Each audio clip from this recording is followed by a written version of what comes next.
Hello everybody! Welcome and welcome back. This video is going to be the first in a multi-part series where I attempt to recreate the bakery from Kiki's Delivery Service.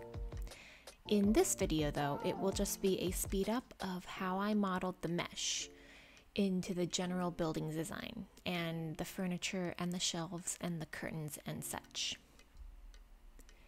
In the next 2 or 3 videos, I'm going to show you how I modeled the other objects, like the bread and the decorations, as well as the materials and the outline process, which I will end up using grease pencil for.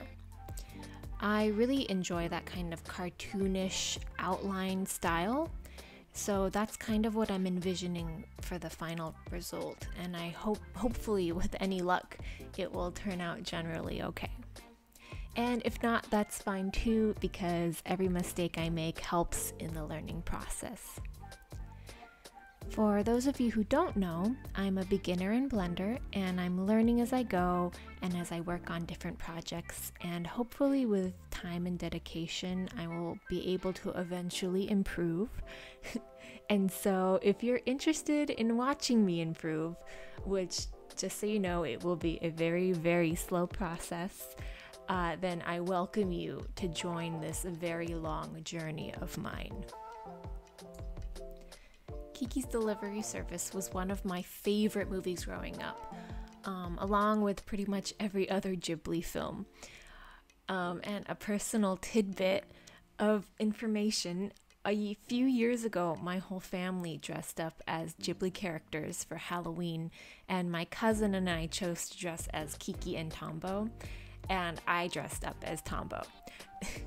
So I'll try digging up that photo and I might put it in the next video, so that can be a little bit of incentive for those of you who want to end up watching the next few videos of mine. But anyway, so when I tried to decide what kind of project to work on with Blender, I thought recreating a scene or something from a favorite movie of mine would be a really good challenge, and also something that could keep my interest. So I ended up picking the bakery because when I was looking it up online, there were a fair amount of reference shots to work from. It doesn't have all the angles of the room, but it has most of them, and it has most of the pieces of furniture as well. And so from those reference shots, it didn't seem like too difficult. It definitely looked very beginner friendly, so that's the main reason why I chose that. And it was generally pretty easy to model all the furniture. There were a few tricky parts, like for example the main shelf right behind the register area. That part had a tricky little piece on it, the very bottom section. It kind of curves, and that part I wasn't entirely sure how to start. And as well as the curtains. The curtains were difficult for me. I had to do them a few times before I got it right. But for the most part, it was all pretty straightforward. Most of the furniture were like shelves and tables, so they started out as just cubes, and all I really had to do was manipulate a few elements of them to make them look more like the reference photos. And when I wasn't sure how to make something, I figured it probably starts as a cube. So that's what I ended up doing for a lot of the things, like I said, the curvy part on the shelf.